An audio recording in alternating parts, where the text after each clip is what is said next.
বিএনপির 3 থেকে 4টি গ্রুপের সঙ্গে তাদের নেগোসিয়েশন করতে হচ্ছে, জামাতকে তাদের পাত্তা দিতে হচ্ছে, এবং সমন্বয় প্রত্যেকটা থানায় যে সমন্বয়ক যারা আছেন তাদেরকেও পাত্তা দিতে হচ্ছে। সব মিলিয়ে ওসি সাহেব, ডিসি সাহেব, এসপি সাহেব, এমনকি জজ সাহেবরা, জেলা পর্যায়ের অনেক জজ সাহেবদের সাথে আমি কথা বলেছি, তারাও ভালো নেই। সেখানে কাকে জামিন দিতে হবে না, কাকে জামিন দেওয়া যাবে না, এসব নিয়ে মানে জুডিশিয়ারির উপরে, নিম্ন আদালতের উপরে যে নজিরবিহীন চাপ এখন হচ্ছে, এটা বাংলাদেশের জুডিশিয়ারি কখনো কল্পনাও করেনি, কোন জমানাতে কল্পনা করেনি। এই জিনিসগুলো এখন হয়ে যাচ্ছে। তো এই যে যা কিছু হচ্ছে, এর দায় তো আসলে ডক্টর মোহাম্মদ ইউনূস এর উপরেই চলে আসছে। আর ডক্টর মোহাম্মদ ইউনূসের উপরে এই দায় সংগতির কারণে এনসিপিকে বহন করতে হচ্ছে, এনসিপির এই দায় সমন্বয়কদেরকে বহন করতে হচ্ছে, সমন্বয়কদের দায় ছাত্র জনতাকে বহন করতে হচ্ছে, আর ছাত্র জনতার দায় পুরো আন্দোলনকে প্রশ্নবিদ্ধ করে ফেলেছে। যখন এই বিপ্লব সাধিত হলো, তখন মনের আনন্দে আমি কয়েকটি টেলিভিশন টকশোতে বলে ফেলেছিলাম যে এরা আবাবিল পাখি। আবাবিল পাখির যে ইতিহাস আপনারা সবাই জানেন, তবুও বলছি যে মক্কার কাবা শরীফ ধ্বংস করার জন্য পার্শ্ববর্তী ইয়ামেন দেশের বাদশা শাসক আব্রাহা, তিনি বিশাল একটা হস্তি বাহিনী নিয়ে 570 খ্রিস্টাব্দের যে 12ই রবিউল আউয়াল, তার কয়েক মাস আগে, মানে আল্লাহ রাসূল যখন মাতৃগর্ভে ছিলেন, তিনি মক্কাতে এলেন। তো মক্কা তখন একটা স্ল্যাম, একটা বস্তি, শহরের আশেপাশে হয়তো 8-10 হাজার লোক বসবাস করে। এরা বিভিন্ন গোত্রে বিভক্ত, আর 5-6 হাজার লোক তখন বসবাস করে মক্কা থেকে দূরবর্তী তায়েফে। এই হলো বসতি।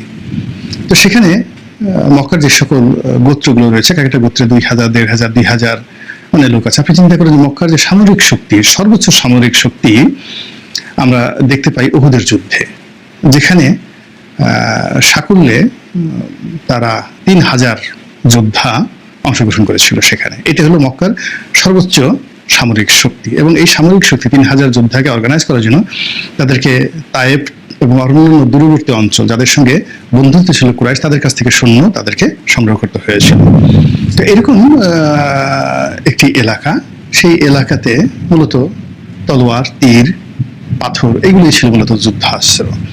তো সেখানে যখন একটা রেগুলার আর্মি কখনোই কিন্তু এই রেগুলার আর্মি মক্কাতে আসেনি, কোনো জমানাতে আসেনি। এর কারণে এটা এতটা ব্যারেন ভূমি, সেই ব্যারেন ভূমিতে মানে অনুর্বর অঞ্চল, সেই অঞ্চলে কখনো কোনো বিজেতা, কোনো শাসক এই অঞ্চলে আসার প্রয়োজন অনুভব করেননি। ইয়ামেন পার্শ্ববর্তী দেশ সুজলা সফলা, সেখানে অনেকে এসেছে, অনেক রাজাবর্ষার ইতিহাস আছে, কিন্তু মক্কার রাজাবর্ষাদের ইতিহাস আপনি কখনো খুঁজে পাবেন না, বিকজ এটা একটা অনুর্বর অঞ্চল। তো সেখানে যখন একটা রেগুলার আর্মি এলো, তাদের সেই সুসজ্জিত কুচকাওয়াজ, তাদের তাঁবু, তাদের সামরিক বাহিনী, তাদের ঘোড়া, তাদের হস্তি, এই সমস্ত দেখে মক্কার নাগরিকরা ভয়ে সব অস্থির হয়ে গেল এবং সবাই শহর ছেড়ে পালালো। তো এই অবস্থাতে অসহায় মক্কাবাসী কিংবা আল্লাহর ঘর কাবার দিকে যখন হস্তি বাহিনী মানে কোনো প্রতিদ্বন্দ্বী না পেয়ে সেখানে তারা যুদ্ধ করতে যাচ্ছিল, মানে কাবা ভাঙতে যাচ্ছিল, তখন আকাশ থেকে ছোট ছোট পাখি, যেগুলোর পাখির নাম বলা হয় আবাবিল পাখি, সেই আবাবিল পাখি আল্লাহ নাজিল করেছিলেন, এবং সেই পাখিগুলোর মুখে মটর দানার মতো ছোট ছোট পাথরের টুকরা ছিল, এবং সেই পাথর দানাগুলো সেই আবাবিল পাখির মুখ থেকে যখন এটা পড়তো, এটা জাস্ট লাইক এ বুলেটের মতো এটা আব্রাহার বাহিনীর মাথায় এটা ঢুকে যেত, এবং সঙ্গে সঙ্গে তার মৃত্যু হতো, এবং একটা হাতি, বড় একটা হাতি এরকম একটা ছোট পাথরের আঘাতে মারা গিয়েছিল।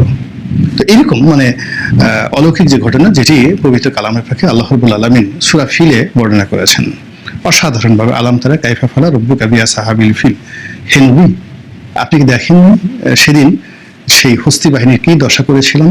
এটা ভিন্ন ব্যাখ্যা। তো সেখান থেকে আবাবিল পাখি আসলে অলৌকিক একটা নিদর্শন।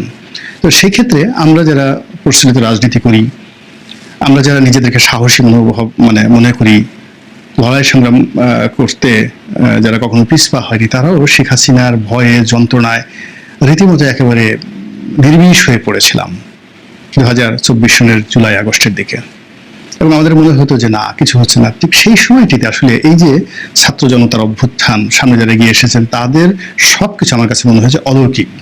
আল্লাহ তাদেরকে এই স্পিরিটটা দিয়েছে, এই জন্য আমি তাদেরকে সেই আবাবিল পাখি বলেছিলাম। তো সেই আবাবিল পাখিদেরকে নিয়ে যখন মবের কথা উঠে, সেই আবাবিল পাখিদেরকে নিয়ে যখন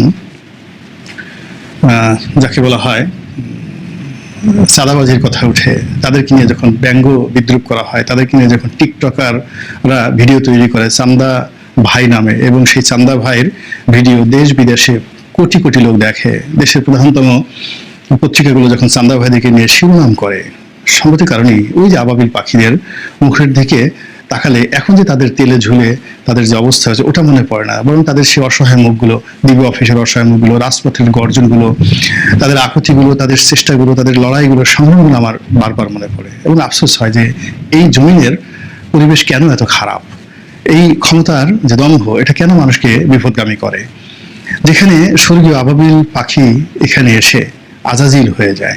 আজাজিল তো আপনারা জানেন যে ইবলিস যে শয়তান, তার আদি নাম ছিল আজাজিল, এবং তিনি ছিলেন জিন জাতির অধিভুক্ত একজন জিন শিশু।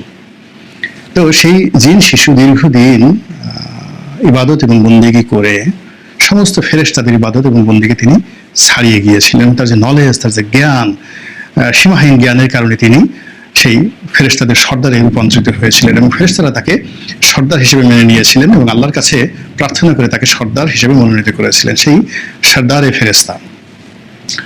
তো সেই সর্দারের ফেরেশতা যার নাম ছিল আজাজিল, তার ধ্বংস হয়ে গিয়েছিল অহংকারের কারণে, এবং সেই অহংকার ছিল ইবাদতের, সেই অহংকার ছিল জ্ঞানের, গরিমার ইত্যাদি সবকিছু, এবং তিনি সেখান থেকে ইবলিসে পরিণত হয়েছিলেন। তো একইভাবে আমাদের আবাবিল পাখি কিংবা আমাদের আবাবিল পাখির যে ঊর্ধ্বস্তর যারা আছেন, ডক্টর মোহাম্মদ ইউনূস সরকারের যারা কর্তা ব্যক্তি, যাদের অনেকেরই অহংকারে আমরা ত্যক্ত এবং বিরক্ত, এবং অনেকের বিরুদ্ধে স্পষ্ট নানা রকম অভিযোগ আসছে, দুর্নীতির অভিযোগ আসছে, দেশ বিক্রির অভিযোগ আসছে, অন্যায় অবিচারের অভিযোগ আসছে, দাম্ভিকতার অভিযোগ আসছে, জুলুম অত্যাচারের অভিযোগ আসছে, এবং তারা অনেকেই এখন সেই আজাজিলের পরিবর্তে ইবলিস হিসেবে নিন্দিত হচ্ছেন। এই অবস্থা কেন হলো? ক্ষমতা কেন এত খারাপ? রাষ্ট্র ক্ষমতা কেন এত লোভ তৈরি করে? কেন মানুষকে এত বিব্রত করে? আল্লাহ রাব্বুল আলামিন এই দেশ এবং জাতির থেকে, এই লোভ লালসা থেকে, কামনা বাসনা থেকে, রাষ্ট্র ক্ষমতার মোহ থেকে আল্লাহ আমাদের এই দেশের যারা নেতা আসবে না আগামী দিনে তাদেরকে রক্ষা করুন, হেফাজত করুন, এবং এখন যারা আছেন তাদেরকে আল্লাহ হেদায়েত দান করুন। আসসালামু আলাইকুম ওয়া রাহমাতুল্লাহি ওয়া বারাকাতুহু।